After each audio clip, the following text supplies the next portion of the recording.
எல்லாருக்கும் வணக்கம். Welcome to Tejas kitchen Tamil. இன்றைக்கி நம்ம பேஜில் சண்டே மார்னிங் பிரேக்ஃபாஸ்ட்டுக்கு ஒரு சூப்பரான காம்பினேஷன் தான் இட்லி வித் சிக்கன் குருமா எப்படி செய்கிறதுன்ட்டு பார்க்க போகிறோம். ரெசிபி சூப்பராக இருக்கும், செய்கிறது ரொம்ப ஈஸியாக இருக்கும், டேஸ்ட் அல்டிமேட்டாக இருக்கும். ஸோ எப்படி செய்கிறதுன்ட்டு சொல்கிறேன், வீடியோ எண்ட் வரைக்கும் பாருங்கள். வீடியோ பிடிச்சிருந்தா நம்ம பேஜை ஃபாலோ பண்ணிக்கோங்க.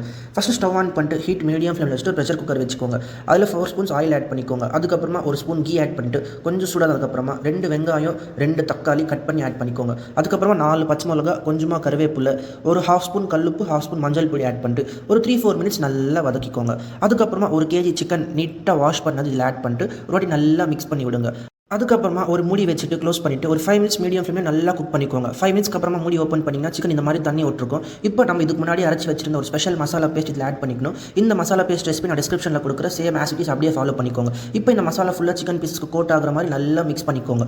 அதுக்கப்புறமா ஒரு கிளாஸ் தண்ணி இதில் ஆட் பண்ணிவிட்டு இன்னொரு வாட்டி நல்லா மிக்ஸ் பண்ணி விடுங்க. அதுக்கப்புறமா இந்த சிக்கன் குருமாவில் நம்ம ஒரு 2.5 ஸ்பூன்ஸ் மிளகா பொடி ஆட் பண்ணிக்கணும். அதுக்கப்புறமா ஒரு 3 ஸ்பூன்ஸ் கொரியாண்டர் பவுடர் ஆட் பண்ணிக்கணும். அதுக்கப்புறமா 1 ஸ்பூன் கரம் மசாலா ஆட் பண்ணிக்கணும். அதுக்கப்புறமா 1 ஸ்பூன் cumin பவுடர் ஆட் பண்ணிக்கணும். அதுக்கப்புறமா 1 ஸ்பூன் கல்லுப்பு ஆட் பண்ணிவிட்டு ஒரு வாட்டி நல்லா மிக்ஸ் பண்ணி விடுங்க.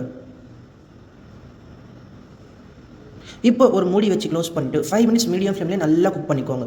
5 மினிட்ஸ்க்கு அப்புறமா மூடி ஓப்பன் பண்ணிவிட்டு ஒரு கை நிறைய கொத்தமல்லி குட்டி குட்டி பீஸாக கட் பண்ணிவிட்டு இதில் ஆட் பண்ணிவிட்டு இன்னொரு வாட்டி நல்லா மிக்ஸ் பண்ணிக்கோங்க.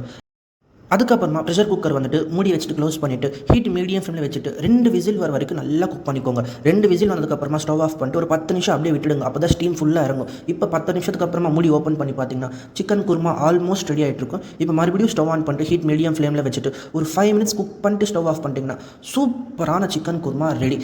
சண்டே மார்னிங் பிரேக்ஃபாஸ்ட்க்கு ஒரு பிளேட்டில் 4 இட்லி சுட சுட வச்சுட்டு அதில் இந்த சிக்கன் குருமா சிக்கன் பீஸஸோட ஒரு 4 கரண்டி ஊற்றிட்டு மிக்ஸ் பண்ணி சாப்பிட்டா டேஸ்ட் செம்மையாக இருக்கும். ஸோ நீங்களும் இந்த ரெசிபி ட்ரை பண்ணுங்கள். ட்ரை பண்ணிட்டு டேஸ்ட் எப்படி கமெண்ட் பண்ணுங்கள். ரெசிபி பிடிச்சிருந்தா நம்ம சேனலை ஃபாலோ பண்ணிக்கோங்க. டாடா பாய்.